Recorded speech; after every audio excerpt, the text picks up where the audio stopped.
Courir, courir, toujours courir, en vie, je suis en vie, ne pas échouer, ne pas faiblir, pas maintenant, mon Dieu, faites que ces balles ne fendent que l'air, et épargnez ma chair, comme vous m'avez épargné dans cet enfer brumeux.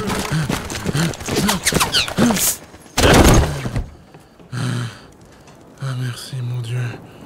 Ah, mon Dieu. Mon Dieu, merci. Merci, mon Dieu. Je suis en vie, oui.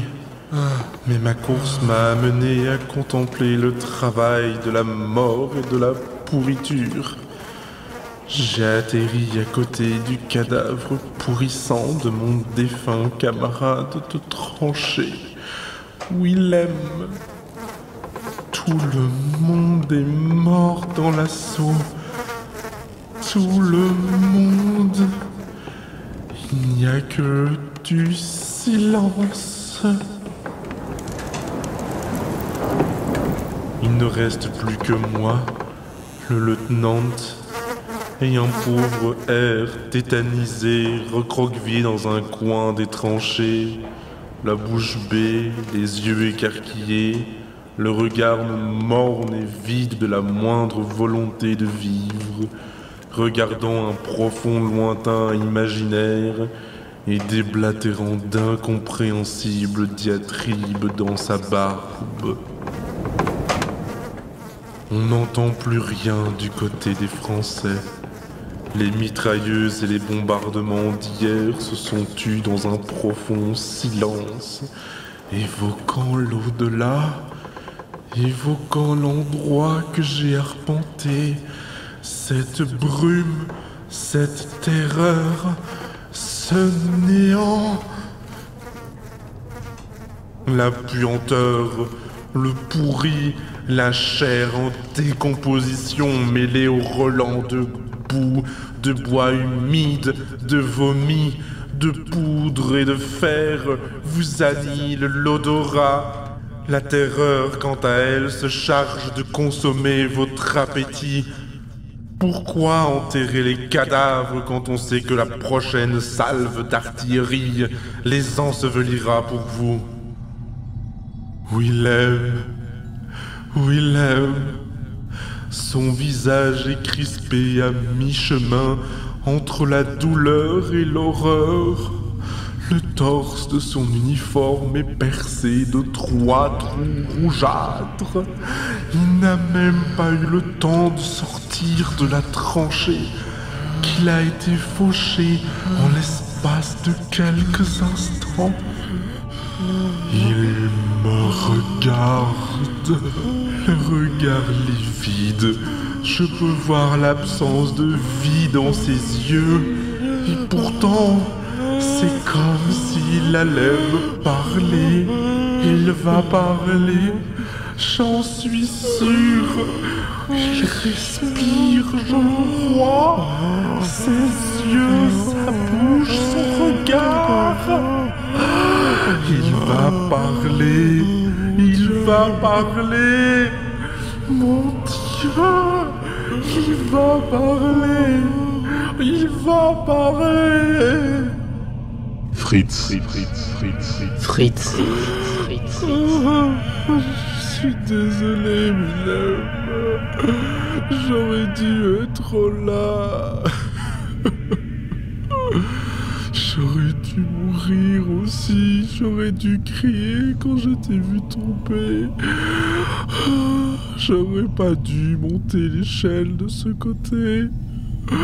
C'est moi qui devais mourir. Je l'ai vu. La guillotine. Fritz. Pourquoi ne me regardes-tu plus dans les yeux? Pourquoi me regardes-tu comme si j'étais mort? Parce que tes yeux sont vides.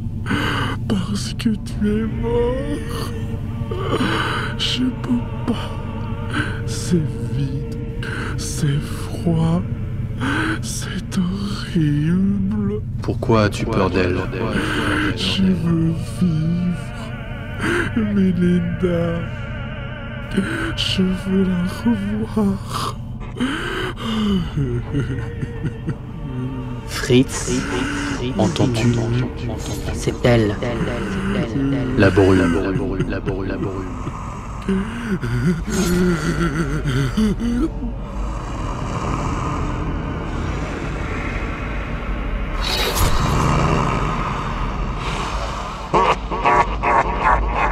Rejoins-moi! Rejoins-nous!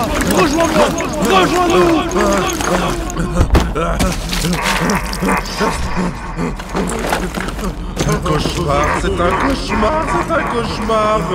Mon Dieu, Seigneur, je vous en supplie, aidez-moi! Oh mon Dieu! Ils arrivent! Ils viennent nous chercher! Ils viennent nous prendre comme ils ont pris nos camarades. Il faut fuir. Il faut se cacher. Non, il faut fuir d'ici. Je ne veux pas mourir ici. Pas ici. Pas dans cette fosse à ciel ouvert. Pas dans cet enfer. Tu ne comprends pas. Il n'y a aucune échappatoire.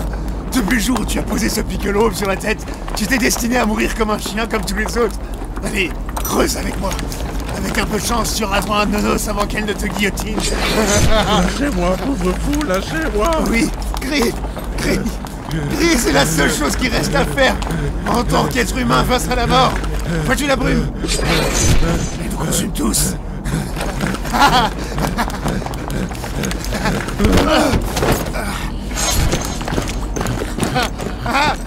Elle te dévorera et partagera le reste avec la tranchée. Elles sont jumelles et partagent les repas. La brume prend la vie et la tranchée dévore ton cadavre.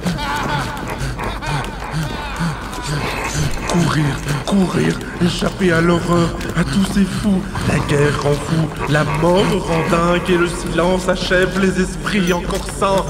Là, se barricader dans les petits bunkers de bois des tranchées, oui, c'est la solution, oui.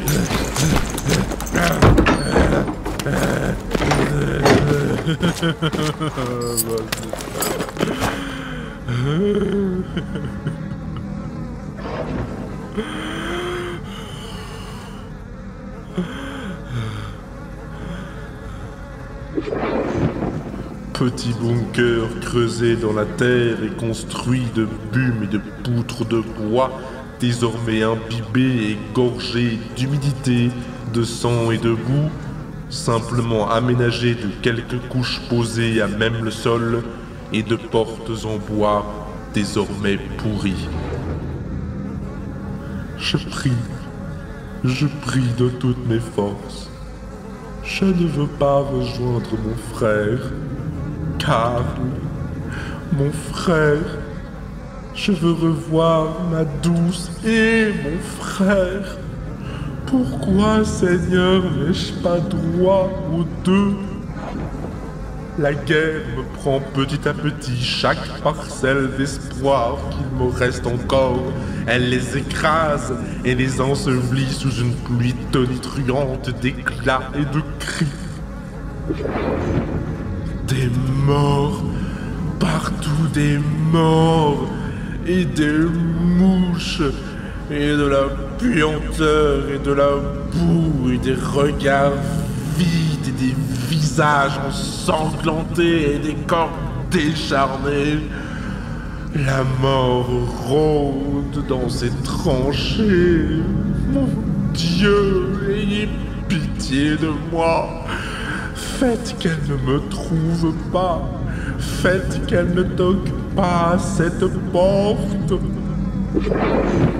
Personne n'échappe à la pensée funeste de la mort.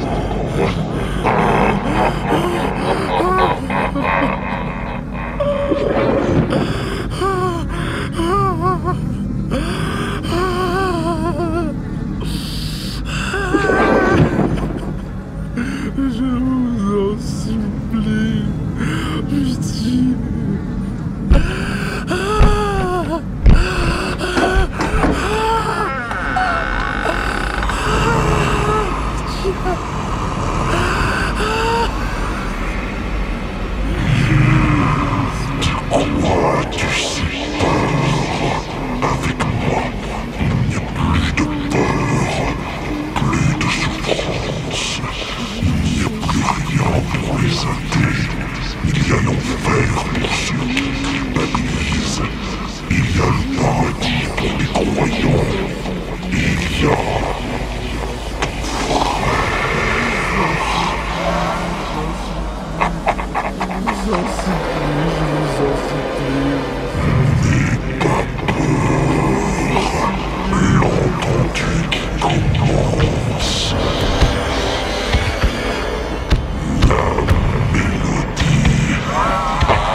deviens fou, je deviens fou, je deviens cru, mais non, non, non, non!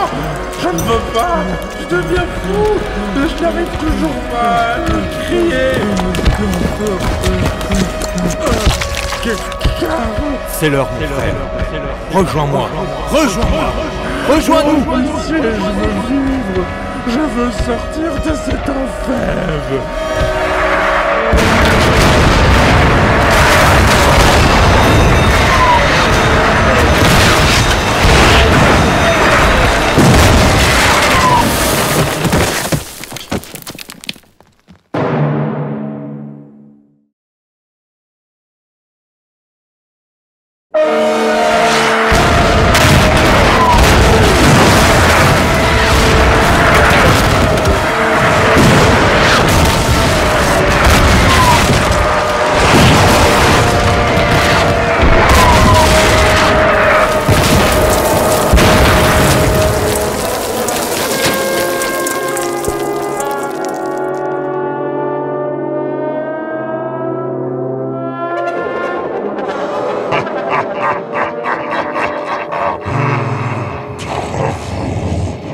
Vous aviez